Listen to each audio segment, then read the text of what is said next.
सारी टीम है ये हमारे रोडियो ड्राइव का सामने ये साथी हमारे आरएससी हमारे अंदर भाई ये हमारे साम कामरेड जी जितने भी साथी जी गाँव मतलब जी हर तरीके से मदद कर रहे हैं। ऊपर लंगर चल रहा है रोडियो ड्राइव के सामने बड़ा तगड़ा काम कर रहे थे। 2-3 ट्रक भी फड़े मुंजी ने यूपी दे ने बड़ा तंग करती से अफसर उस ठीक ने हम उन्होंने मुकदमा दर्ज कर दिता। डीएपी खाद नहीं देते या किसी भी डीएपी खाद नहीं देते दो गोदाम से कर दिए यूपी से डीएपी की बहुत तंगी दिक्कत है अभी यहाँ पे। तो ये सारा जो सरकार की मिली भगत प्रशासन की तो सारे साथी इन्होंने इन्होंने ट्रस्ट पकड़े थे। जैसे जी किसानों जो डीएपी की वो है जी किसान को मिल नहीं रहा जी उसके हिसाब से सारे आवाज़ उठाते टाइम टू टाइम सारे भाई मदद कर रहे हैं। मैं पूरा करीब 2-2-2.5 हज़ार हर रोज आ रहे हैं। हमारे यहाँ मशीन से 25 मोक्चर निकाला सरकार की मशीन है। दूसरी जो प्राइवेट मशीन थी मिलरों की फिर हमने सरकारी मशीन लिया थी उसमें उसी डेरी का 18-19-17 मोक्चर आया। फिर सारे पास फिर 25 रुपये पंखे के लगा दिए थे किसान को जो बिल्कुल नजायज थे। वो भी हम किसान जी का सारे मिलकर वहाँ वो 25 रुपये बंद हुआ।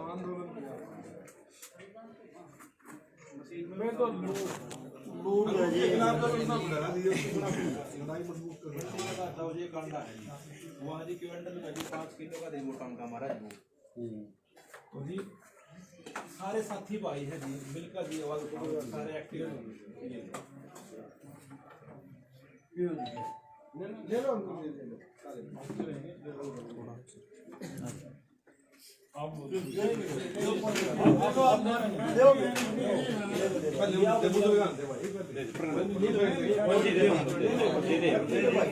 कोई बात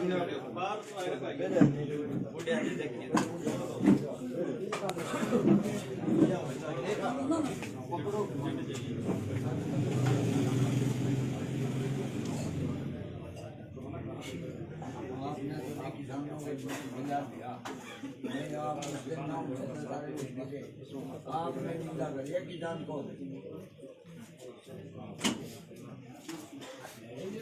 लड़ाई 11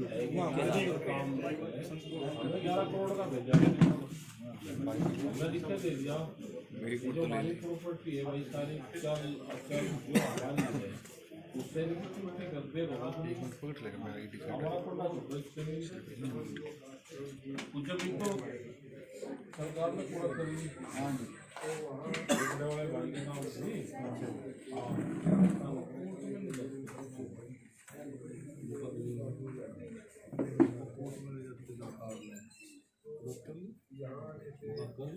ठीक है तो पंडा झूठा था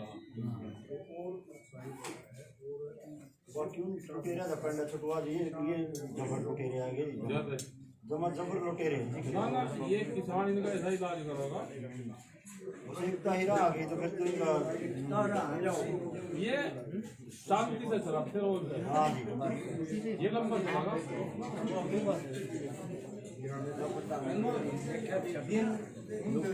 ग्राम में करेगा कोई भी नहीं बात ग्राम में बात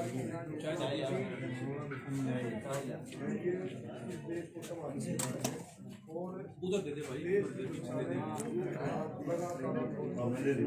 वन मैन पावर होगी जी एक दो आदमी राजनाथ था बड़े एरिए से है सांस भी नहीं काटता जी। आप वाली बात है इनका 2 आर्डर रखे बंदूक हटाए सांस नहीं काटता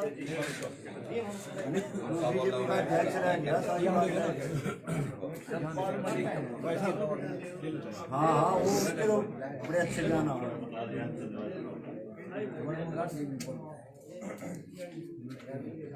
वो सब मंगवा लिए यहाँ से एक लाइव कर देंगे लोगों को बैठे ही है अभी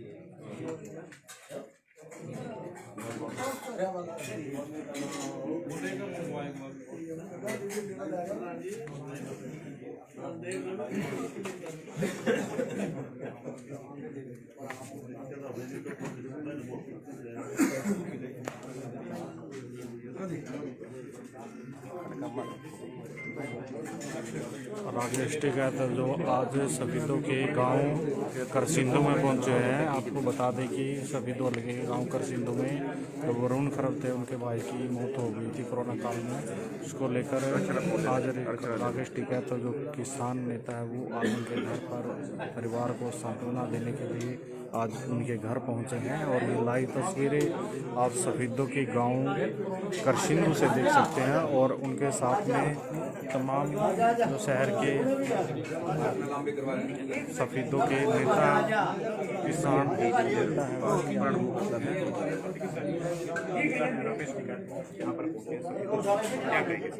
ऐसे जी हमारे एक साथी पहले अपना एक्सपायर हो गए थे, उन्होंने 100 रुपये करना है विकेट गए। एक साडा भाई रोड से चरण सिंह ट्रेन से पिछले कुछ दिन पहले करंट लगने से उनकी डेथ हो गई थी जी। वहाँ पहुँचे ने जी, तो बड़ी दुख वाली घड़ी है जी। उनकी 3 बेटी हैं जी। इसके पास भाई के पास भी एक बेटी थी जी। दोनों हमारे किसान साथी हमारे को छोड़ के चले गए हैं जी। उनके हम पहुँचे तो आज किसानों को थोड़ा उत्साह और हौसला मिलेगा। हाँ जी बिल्कुल जी। हम परिवार में लगा लो, जो उनसे सज्जन मित्र रिश्तेदार हैं, उन्होंने हौसला मिलता है जी। जो कोई सारे किसान यूनियन आन के सोग व्यस्त करते जी, वो बड़ा फर्क पैदा है। लगातार तस्वीरें आप सफीदों के गांव करसिंधु से देख रहे हैं। और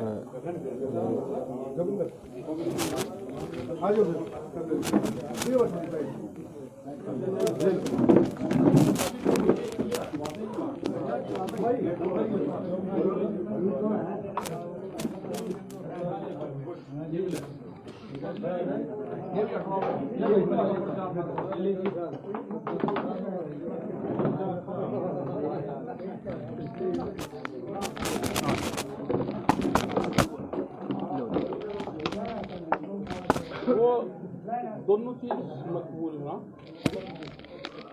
जैसे यहाँ वाला नजरिया कृषि पे बोलोगे तो फिर नहीं वो ना करिए। नहीं वो दोनों फिर ठीक नहीं लगता। यहाँ पे जो गांव में आए, इस गांव में आए, वो तो वहां से शुरुआत कर लेना। चलो आप बोलवा दो यहाँ पे किधर करें। नमस्कार दोस्तों, नीर एक्सप्रेस चैनल में आपका स्वागत है। अभी हमारे साथ राकेश टिकैत जी जुड़ चुके हैं।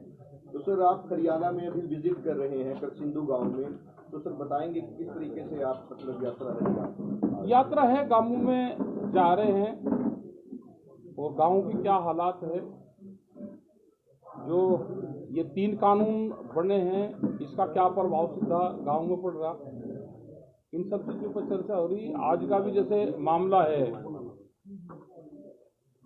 कि बोर्ड रोड पे रास्ते खोलने जा रहे हैं, एक बड़ा मैसेज चल रहा है। वो हमारा सभी लोग उसे ये है कि सभी लोग शांति बनाए रखें बॉर्डरों पे। हमने ना रास्ते रोक रखे, ना आज रोक रखे, ना पहले रोक रखे। वे रास्ते भारत सरकार ने रोक रखे, वे अपना खोल रहे, अपना खोल लो। हमने तो संयुक्त मोर्चे को ये कहा, ये सुझाव हम देंगे कि भाई 11 महीने बाद में वो लगा, और देश के प्रधानमंत्री ने ये कहा कि अपनी फसल कहीं पे भी बेच दो। तो भाई फसल बेचने का टाइम आ गया, फसल बिकवा दो हमारी पार्लियामेंट पे। किसान उसके लिए तैयार बच्चा, बढ़िया मार्केट मिल जाएगी वहां पे, क्योंकि यहाँ पे तो खरीद हो नहीं रही। और लोग शांति बनाए रखें। जो भी संयुक्त मोर्चे का फैसला होगा उस पर सभी लोग उस पर काम करें। आज भी मीटिंग चल रही है और कंटिन्यू मीटिंग चलती रहती है। और गांव के लोगों से ये सुझाव है हमारा, और ये सहयोग हम चाहते हैं इनसे, कि जैसे आप पहले बॉर्डरों पे जाते थे, उसमें हिस्सा लेते थे, अपने बॉर्डरों पे जाओ, अपने खेत पे ध्यान रखो, बॉर्डर पे ध्यान रखो। और जो आटा दाल वहां पे पहले बेचते थे, लस्सी दूध गांव से, उसी हिसाब से फिर भेजो, क्योंकि आंदोलन लंबा चलेगा। ये अभी इलाहाबाद इलेक्शन का कितना प्रभाव पड़ेगा किसान आंदोलन पर? उसमें सरकार हारेगी, जो मोदी सरकार है उसका कैंडिडेट हारेगा। लेकिन कहीं ना कहीं आपने बस्ता लौटाने की बात कही और गुरनाम चढ़ूनी ने कहीं ना कहीं इनडायरेक्टली कांग्रेस को समर्थन देते नजर ना, आए। हमने किसी का नहीं बस्ता का। तो ये कहा कि कुछ लोग हमारे पास में गए थे गाजीपुर बॉर्डर, उन्होंने कहा जी हम कुछ सामान दे के गए पंचायत को, हमारा सामान वापसी दिलवा दो और हमारा फैसला हो गया। तो भाई मुझे एक आदमी वो बताओ कि जो किसी का सामान दे गए, हम तो गांव के रहने वाले, भाई हम तो हल पत्ता जुआ खुरपे फावड़े एक दूसरे से आदान प्रदान दे। मुझे एक आदमी वो बताओ कि जो किसी का सामान लेकर ना देता हो। किसी का सामान पंचायत ने दिया, उनका फैसला होगा, उसका सामान वापसी दे दो। इसमें कहाँ इलेक्शन की बात कर दी? हम ना इलेक्शन की बात करते, ना हम किसी को समर्थन देते। हमने ये कहा कि पंचायत पे जो किसी का सामान रखा, उनका फैसला होगा, उनका सामान वापसी दे दो, ये कहा हमने। सिरसा के लिए आप गए थे तो रास्ते में उचाना और नरवाना में आपने किसानों को देखा होगा कि डीएपी के लिए वो इकट्ठा हो रहे हैं, डीएपी किसानों को नहीं मिल रहा है, इसके बारे में क्या? पूरे देश भर में डीएपी की कमी हो रही है, ये सरकारों की जिम्मेदारी है। अगर देश में इसी तरह से डीएपी खाद की कमी रहेगी या फर्टिलाइजर की कमी रहेगी तो देश का उत्पादन गिरेगा और उसकी जिम्मेदारी भारत सरकार की होगी। जब भी तो ये उत्पादन जैसे ही गिरेगा तो बाहर से खरीद करेंगे, उस पर खर्चा ज्यादा आएगा। आज खर्चा अगर डीएपी की सब्सिडी घटा रहे हैं, ये आज कम खर्चा है। अगर इनको अनाज बाहर से खरीदना पड़ेगा तो उसके ज्यादा पैसे बाहर देने पड़ेंगे। सरकार इलाहाबाद में चुनाव लड़ रही है, लेकिन उनके नेताओं से ज्यादा पुलिस टोटे के बीच में वो जा रहे हैं। क्या किसानों का डर सता? हाँ भाई, क्यों जा रही है? उन्हें किसी ने, हकीम ने बताया क्या कि जनता के बीच में जाओ। आजकल तो पर्ची घर घर पहुंच जाए, जिसको वोट देनी होगी दे देगा।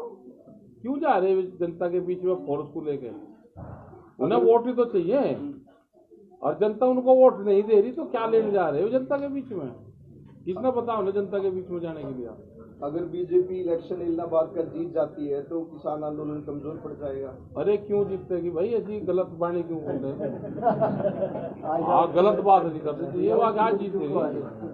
डिप्टी सीएम है जो हरियाणा जो कह रही है कि बस तैयार है जी, हमारे बस में बैठे और मोदी के पास चले, हम बातचीत करवाएंगे। हरियाणा के किसानों को कह रहे हैं इनके चक्कर में ना पड़े। ये बीजेपी के जो लोग हैं, जो मोदी सरकार है, ये तोड़ फोड़ का काम करती है। इन्होंने उत्तर प्रदेश में हिंदू मुस्लिम छुड़वाया, हरियाणा में आने के जाट और नॉन जाट इन्होंने करा।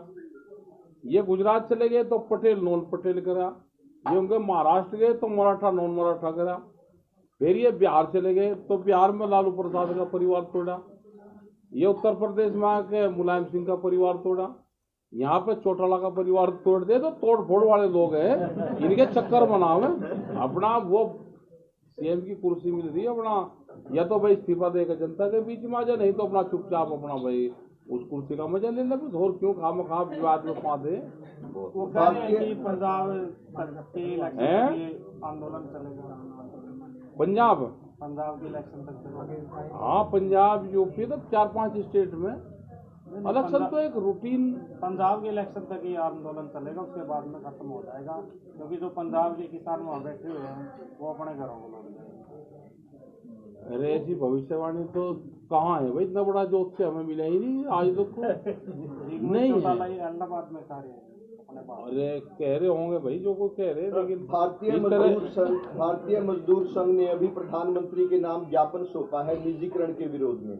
निजीकरण को, प्राइवेटाइजेशन को कितना बड़ा खतरा मानते हैं देश? ये पूरा खतरा है और इससे देश बर्बाद होगा। जिन जिन देशों में निजीकरण हुआ है वहां पे बेरोजगारी और महंगाई बढ़ी। अगर यही हाल चलता रहा तो आने वाले 30 से 40 और 50 साल का इनका टारगेट ये लेकर चल रही है। कोई 3 साल का प्रोग्राम नहीं है इनका। अब 5 वर्षीय योजना इनकी 50 वर्षीय योजना है। 1 एकड़ जमीन देश के किसानों पर नहीं बचनी। सारी जो जमीन है ये बंजर होनी है, कॉन्ट्रैक्ट फार्मिंग इसको होगी, और यहाँ पे सिर्फ रोटी मिल जाएगी तो उसी को लोग विकास मान देंगे। ये मजदूर कॉलोनियां बननी है देश, बड़ी बड़ी इंडस्ट्री लगेगी। लेबर एक्ट हटा दिए सारे, और बिल्कुल उन्होंने जो ज्ञापन दिया बिल्कुल ठीक दिया है। अब रास्ते खुल गए हैं, क्या किसान वहीं पर बैठेंगे या दिल्ली की तरफ कूच करेंगे? हमने तो ये कहा संयुक्त मोर्चे को, हम कह रहे हैं कि भाई सलाह कर लो, बहुत बढ़िया अब टाइम आ गया। 11 महीने से हम भी इंतजार कर रहे थे, और देश के प्रधानमंत्री ने ये कहा कि आप अपना माल कहीं पे भी ले जाकर बेच सकते हो मंडी से बाहर, तो मंडी से बाहर तो भाई दिल्ली में बिकेगा, महंगे रेट में बिकेगा। अपनी धान कुटाई की मशीन ले जाओ, ट्रैक्टर पर आ गई, अपना धान लेकर जाओ, वहीं कूट के अपना बेचेंगे। आटा पीसने की मशीन लेकर जाएंगे, बाजरा, सारी चीज दिल्ली में बिकेगी। ट्रैक्टर के साथ में अपना लोग दिल्ली में जाएंगे। यह हम संयुक्त मोर्चे में प्रस्ताव रखेंगे। एमएसपी की बात तो हुई है, लेकिन एमएसपी से कम में मतलब खरीद हो रही है, बाजरे की भी खरीद जो एमएसपी से कम हुई है, तो इसके बारे में क्या कहेंगे? और इसी के लिए तो बैठे वहां पर आंदोलन जो कर रहे हैं। एमएसपी गारंटी कानून बने, इसी के लिए 11 महीने से आंदोलन है। 3 कानून बाकी है, बिजली अमेंडमेंट बिल, सीड बिल, एक बीज कानून आ रहा है अभी, वो हाउस में रखा है। बीज के नए पुलिस स्टेशन खुलेंगे।